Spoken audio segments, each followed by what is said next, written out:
Hey guys, welcome to episode 6 of our beginner tutorial series. In this episode, we are going to learn how to make our player sprint. We're going to take many from this slow jog movement to an absolute total sprint. And we're going to do it all in under 10 minutes. Stay tuned, guys. It's going to be fun.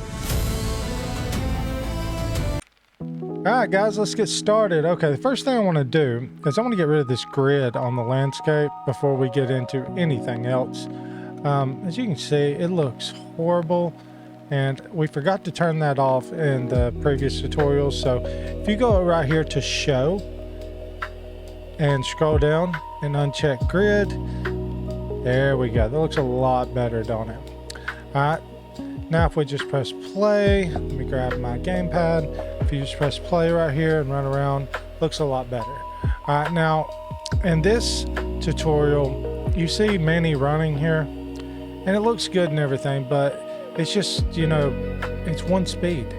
It's just back and forth, this little jog, okay? And we want to be able to press a button and be able to make him sprint and go faster. So what we need to do is, like we created the action input in the last episode, we want to create one for sprinting, okay? So let's go to our content folder, our third person, go to inputs, go to actions, and like we did last time with the attack, just right click, go to input action, and we're going to name it IA underscore sprint. All right, and you don't have to do anything with that. You don't have to open it or anything, just save, and then go back to third person, input, and IMC default.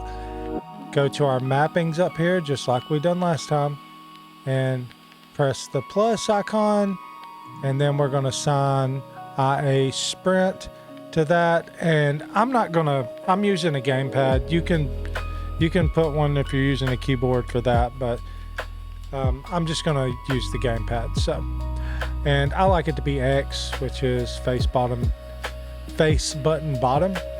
So we don't need to mess with any of the triggers or modifiers or anything like that. That's fine. Just go out of this, save it, and now all we got to do is go over here to our player and implement this. All right, now the first thing, third person blueprints, BP third person character. Okay, now the first thing I'm going to show you on here, if you go to this left side under components, you'll find your character movement component. And if you click on it and go over here in the details panel, you're going to see this character movement walking and this max walk speed. Now that is the speed that we're walking around right now, okay, which is 500. We need to remember that number, because when we get done sprinting and we let go of our input, and you can change it to whatever you want, sorry, my eyes aren't that good anymore. But whenever we get done sprinting, we want it to automatically go back to that walk speed. We're gonna have to set it back to that. So what we want to do is right over here, like we did with that attack input, is just right click, search IA underscore sprint. We want to get the event, not the value, and just pull it in here. All right, from that, we're going to want to use the starting pin, and we're going to want to use this completed pin. Okay, we want to start when we press this key. We want to start sprinting, and when we let go, when we're completed, we want to stop sprinting. Okay, so what we want to do here is go back over here to this character movement, and I want you to hold it with your left mouse and just drag it onto the screen and let it go. All right, from there, you're going to get this little output pin right here. Okay, from that, just pull from there up here to an empty space, and then we're going to want to search right here in the box, set max walk speed. All right, so if our regular walk speed is 500, then what do we want our sprinting walk speed to be? And just so you can see this better, we might set this up a little high. Let's say our sprinting walk speed is, say, 800. All right.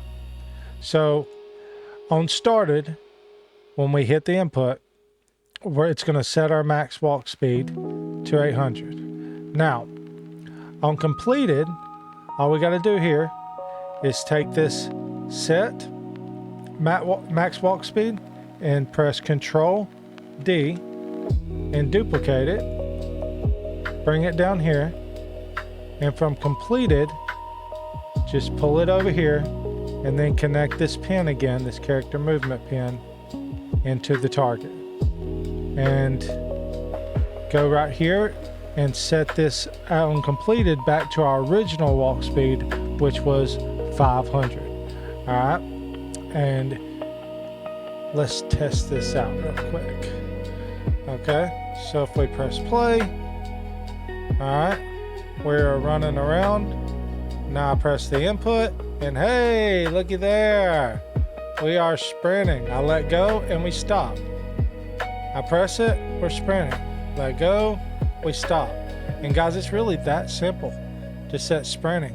And you can set this to really any speed you want. You can play around with it. But really what I like to use and what I'm using in my game, and I just like the way it looks better, which I've added a few other things, but you can set this max walk speed to like, say 750.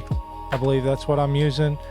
And you can also, if like we printed the player's attack, you can actually print what your speed is by dragging off of right here and putting in a print string and just taking it from duration, hold Control and just put it on string, and we can duplicate this just to show you proof of concept of how this is actually working. You can duplicate this and come down here, connect it there, connect this back here. So now it should sprint, it should show when we let go that our speed has went back to 500. So when we click on this, we're going, if you look in your top left, we're at 750, we let go, 500, 750, 500, 750, 500.